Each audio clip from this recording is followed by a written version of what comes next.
Natalie Brooks never imagined her younger sister would slap her in front of 300 wedding guests. At 32, Natalie had spent the last 5 years working tirelessly as a real estate agent, saving every dollar to finally buy her dream penthouse in downtown Seattle. But here she stood, stunned, humiliated, after her sister's hand landed hard across her cheek. Her sister, Amber, had always been dramatic. But this was another level. And the reason? Natalie had simply refused to hand over her home to her sister and her new husband. Among the stunned crowd sat a man with silver hair and a stern face, a respected family court judge named Robert Langston. He didn't say a word, but his presence would soon change everything.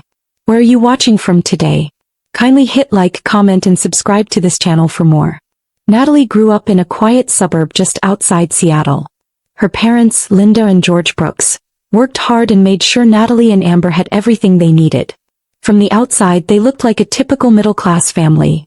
Summer trips to Oregon, school sports and family dinners. But inside that house the rules weren't always fair. Natalie, the older daughter, was responsible, focused and always planning ahead. Amber, 2 years younger, was called the free spirit. What it really meant was that she expected things to be handed to her. "Natalie, your sister is more sensitive than you," her mother used to say whenever Natalie complained. "Not everyone's as independent as you." As they grew older the differences became clearer. Natalie worked part-time during high school and studied hard, while Amber focused on being popular. When Natalie graduated with honors and got a scholarship to the University of Washington, her parents clapped politely at a small backyard party. When Amber barely passed high school 2 years later, they booked her a trip to Hawaii to recover from the stress. Natalie tried not to care. She chose to study business and focused on real estate. "College is supposed to be hard," she told herself during long nights working 2 jobs. Meanwhile, Amber floated through 3 different community colleges, changing her major each time things got tough. After graduation, Natalie landed a low-paying but competitive job at a respected real estate firm in Seattle. The hours were brutal but she didn't complain. She lived in a small studio with second-hand furniture and skipped vacations to save every penny. "You work too hard," Amber would say during family dinners. But Natalie knew exactly what she wanted. A future she built herself. By 27 she had become one of the firm's top realtors, especially in high-end condos. Her dream now had a name, the Emerald Heights Penthouse. For 3 years she took the toughest clients, skipped luxury and cooked all her meals at home while others ordered takeout. Every sacrifice had a goal. But as Natalie climbed higher, Amber's requests started piling up. "Can I borrow your designer purse for a party?" Amber would ask. When Natalie finally got it back it was stained. "I need your credit card for this online course. It'll change my life," Amber pleaded. The money was never returned. "I crashed my car. Can I use yours?" The car came back scratched and nearly out of gas. Still, Natalie kept her focus. At 30, she outbid 5 buyers and finally signed the papers for her dream penthouse. 1,800 square feet of luxury with floor-to-ceiling windows and a rooftop view of the Seattle skyline. Her mother visited during the housewarming party and said nothing. Amber, running her hand across the kitchen counter, just muttered, "Must be nice to have all this. Some of us aren't that lucky." Amber had bounced between restaurant jobs and short-term retail gigs, never keeping one for more than a few months. At 26 she had moved back in with their parents, still with no clear plans. Linda and George paid her phone bill and car insurance without question. Natalie didn't argue anymore. She had her own life to manage. But everything changed when Amber met Logan Pierce at a charity gala, an event she attended only because Natalie gave her an extra ticket. Logan came from old Seattle money, wore tailored suits and spoke with confidence. Within 6 months he proposed. "He's everything I've ever dreamed of," Amber gushed at dinner one night, flashing a sparkling 3-carat ring. "He works in finance. His family is so classy." Natalie smiled politely, trying not to wonder how someone who once mocked material stuff was now obsessed with diamonds. Soon wedding plans took over Amber's life. She became someone else overnight, an image-obsessed bride determined to create a fairy tale wedding. Natalie was named maid of honor before she could even agree. "The venue alone costs $25,000, Amber told her over lunch one afternoon as if she were commenting on the weather. But Logan says we deserve the best. Natalie nearly choked on her iced tea. Are his parents paying for that? She asked. A shadow crossed Amber's face. We're figuring things out. Logan's investments have been unpredictable, but he says everything will work out. Natalie didn't press, though she noticed the tension. Something felt off, but she shrugged it off. Weddings were stressful and maybe Amber was just overwhelmed. From then on, the texts started coming daily. Dress fittings, cake tastings, color schemes. You have to attend all of them, Nat, Amber insisted. You're the maid of honor. Natalie tried to balance it all with her job, but she couldn't always be there. One day she missed a calligraphy appointment due to a last-minute meeting with a client. Amber called her in tears. You're so selfish. This is the biggest moment of my life and you can't even show up. Natalie was exhausted. She had already spent over $300 on the bridal shower gift and several weekends helping with decorations. She vented during her weekly phone call with her best friend, Taylor. I swear I'm losing commission because of all this wedding stuff, Natalie said. And she's acting like I'm ruining her life. Taylor wasn't surprised. She had seen Amber's behavior for years. Classic Amber, she replied. You give an inch, she takes your house. Natalie laughed, but the joke hit close to home. She thought back to the night Amber had visited her penthouse to plan the bachelorette party. At first, it had seemed like a normal evening. They sipped wine and looked through Pinterest boards. But as Amber wandered through the living room, gazing at the city view, something shifted. This place is perfect, Amber murmured almost to herself. Then she turned to Natalie with a strange smile. Logan and I were thinking, maybe we could stay here after the wedding. Just until we get settled. Natalie blinked. You mean visit? No, Amber said. Life. It makes sense, doesn't it? Natalie let out a dry laugh. Amber, you're welcome to visit any time. But this is my home. Amber's smile faded. Don't be ridiculous. You're single. You don't need all this space. We're starting a family. We need it more than you do. Natalie stared at her, stunned. Wait, you're serious? Amber crossed her arms. You could find a new place. It would be a fresh start. An adventure. I'm not giving up my home so you can play house, Amber, Natalie said firmly. That's not happening. Amber stormed out without another word. For a few peaceful days, Natalie thought the madness was over. But she was wrong. Very wrong. The calm didn't last long. At the bridal shower held at their parents' home, things took a shocking turn. About 30 women were there, family, friends, future in-laws. Laughter filled the room as Amber opened gifts. Then she tapped her glass with a fork. Before I open this one, Logan and I have an exciting announcement, she said with a wide smile. After our honeymoon, we'll be moving into Natalie's gorgeous penthouse. She's been so generous to offer it to us while we find our forever home. The room erupted in cheers. Guests turned to Natalie, clapping and smiling, expecting her to nod. Natalie froze. Her heart pounded. I haven't offered my home to anyone, she said slowly, trying to stay calm. Amber's smile didn't budge, but her voice sharpened. Don't be modest, Nat. We talked about this. Natalie met her eyes. We talked. I said no. The room went silent. A few people coughed. Natalie saw Logan's mother exchange a glance with her sister-in-law. The mood had shifted. Later in the kitchen, their mother pulled Natalie aside. Why are you doing this? She hissed. You embarrassed her in front of everyone. Natalie couldn't believe what she was hearing.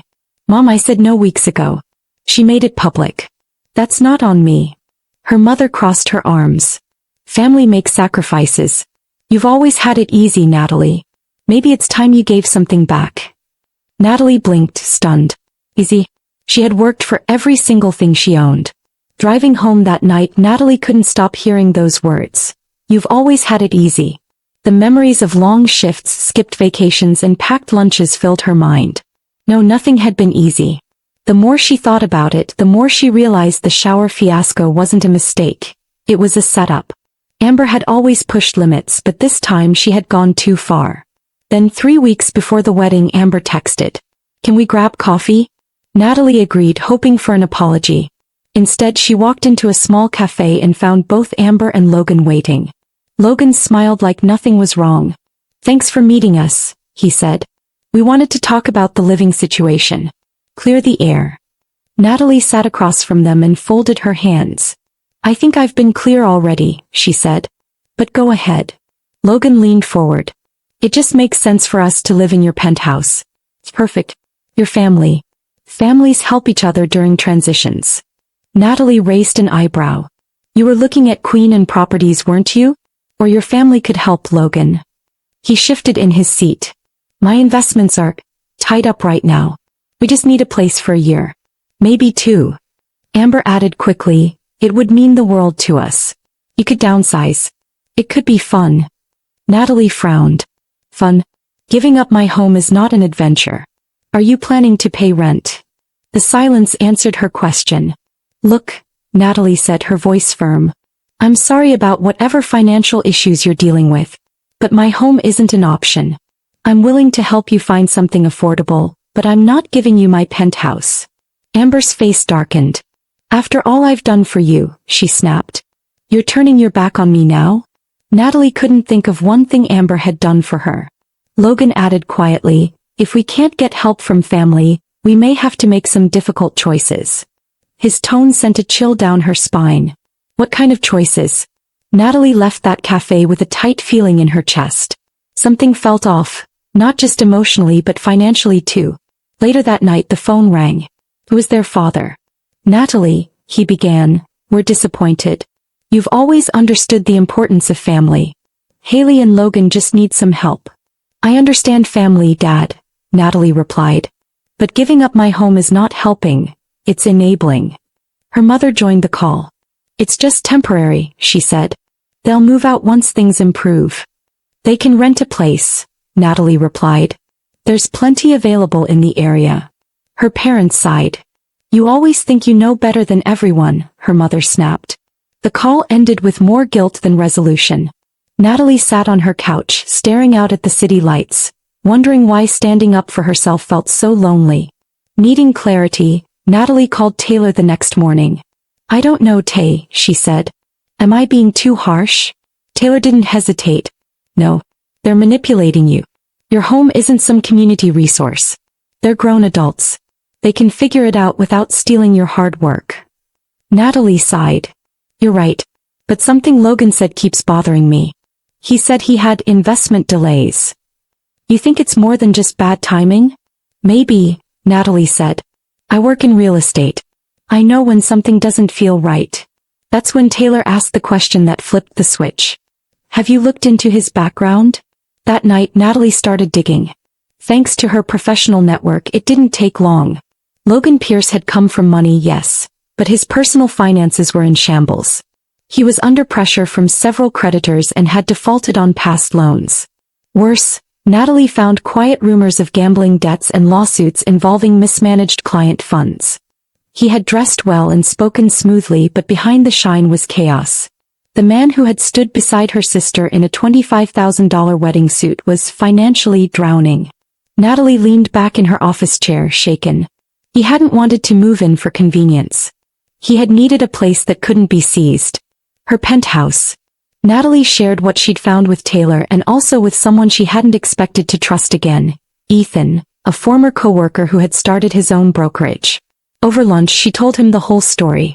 Ethan listened without judgment. Boundaries aren't selfish, he said. They're healthy.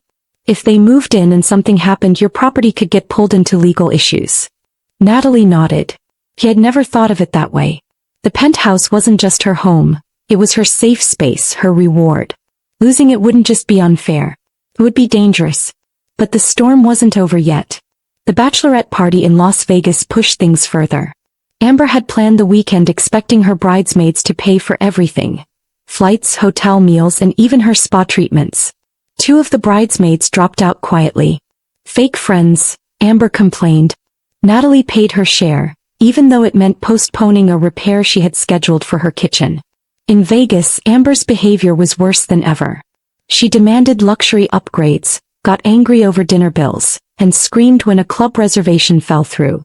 I can't believe this is my life, she whined in their hotel suite. By the end of the trip, even her closest friends were avoiding her. Natalie texted Taylor, I think everyone's finally seeing the real Amber. Just 1 week before the wedding things exploded again. On a quiet Sunday morning, Amber and Logan showed up unannounced at Natalie's penthouse. Natalie opened the door still in her robe, startled. "We need to settle this," Amber said, pushing past her. "The photographer's coming and this stress is ruining my skin." Logan followed behind, silent but tense. "Settle what?" Natalie asked. "We're moving in," Logan said bluntly. "You've had time to think. We already told everyone. We can't back out now." "Then you'll have to explain it," Natalie replied calmly. Amber's face twisted with rage. "If you don't say yes, I'll tell every guest how heartless you are. I'll humiliate you in front of everyone." Natalie stood tall. "That's your choice. My answer stays the same." The morning of the wedding arrived, bright and warm. Seattle's skyline looked peaceful, almost mocking Natalie's unease. At the hotel, tension buzzed in the bridal suite. Amber snapped at everyone. "You're late," she said the moment Natalie walked in, though she was exactly on time. Still, Natalie did her duty. Fetched champagne, helped with makeup, held the train of Amber's gown. Their mother whispered, "Couldn't you pretend to be happy for your sister?" "I am happy for her," Natalie replied. "But not at the cost of my dignity." By the time they arrived at the waterfront ceremony, Natalie was drained. Yet when she stood beside Amber as she said her vows, she still felt something. Nostalgia maybe. A piece of the childhood they once shared. The reception was a grand affair. White roses, chandeliers, fine dining. Natalie sat quietly at the head table sipping wine, hoping to get through the evening without drama. But she wasn't that lucky. As the speeches ended, Amber took the microphone. "Thank you all for being here," she said sweetly. "Logan and I are so lucky. And after our honeymoon in Bali, we'll be moving into my sister Natalie's beautiful penthouse." The crowd clapped. Every eye turned to Natalie. Amber's smile dared her to challenge the lie. For a moment, Natalie considered staying quiet. But then she rose, took the mic and spoke clearly. "I wish Amber and Logan the best. But they will not be living in my home." Gasps echoed. Amber's face went pale, then flushed. Without warning, she slapped Natalie across the face. The ballroom fell silent. Natalie blinked from the sting but didn't flinch. "How dare you embarrass me?" Amber hissed. Natalie placed the microphone on the table, picked up her purse and walked out of the hall with steady steps. No one followed. Judge Robert Langston, sitting at one of the front tables, watched every second with sharp eyes. Outside, Natalie waited for her Uber, tears finally falling. Not from pain, but from the understanding that this was likely the end of whatever relationship she still had with her sister. What she didn't know was that it was only the beginning of something bigger. 3 days after the wedding, Natalie's building security called. "A man and woman claiming to be your family tried to enter your unit," the manager said. "They argued with staff when we denied them." Chills ran down Natalie's back. "I didn't authorize anyone," she said. She called a locksmith that same day. That night she received an email. It was from Judge Langston. He had witnessed the wedding incident and encouraged her to speak to a lawyer.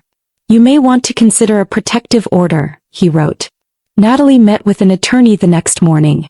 Between the wedding footage, security recordings and threatening texts, her lawyer said she had a strong case. But things got worse. Her parents showed up at her office. "You're tearing the family apart," her mother yelled in front of clients. Natalie led them to a private room. "Amber slapped me. Logan tried to move into my home without permission. This is not okay," she said firmly. Her father muttered about misunderstandings. "They thought you agreed." "I didn't," Natalie replied. Her relatives started calling, accusing her of suing her sister. But then Logan sent an email. It was a thinly veiled threat. He warned Natalie that unless she dropped the legal action, he'd make things difficult with her clients. She forwarded it to her lawyer. Then came the final blow. Judge Langston informed her that Logan was under investigation for financial crimes. The courtroom was cold and quiet when the hearing began. Amber and Logan arrived with a sharp-suited lawyer. Natalie's attorney presented the evidence. The slap, the texts, the video of Logan trying to enter the building and the threatening email. When asked directly, Amber admitted to striking Natalie. "I was emotional," she said. "She embarrassed me." Logan squirmed when the judge brought up the security footage. "You told staff she gave you permission. Was that true?" "No," he mumbled. Then came the sealed report. The judge revealed Logan was under formal investigation for mismanaging funds and gambling with client money. In the end, the judge granted a full restraining order. Natalie stood steady and calm as Amber gasped and Logan's face drained of color. 6 months later, Natalie stood on her penthouse terrace, watching the sun set over Seattle. Amber and Logan had split after just 3 months of marriage. Logan had accepted a plea deal. Amber had moved back in with their parents. Natalie still hadn't spoken to her. But her parents had begun calling again, tentatively, carefully. Her friendship with Taylor remained strong. Her bond with Ethan stronger still. He had moved in recently, not out of need but because they chose it together. And the penthouse? It remained hers. More than a home, it was a symbol of her strength. She had stood her ground. She had protected what she built. And now, for the first time in her life, she was truly free. Moral lesson: standing up for yourself, especially with family, is not selfish. It's necessary. Boundaries protect your peace, your hard work, and your future. Real love respects limits.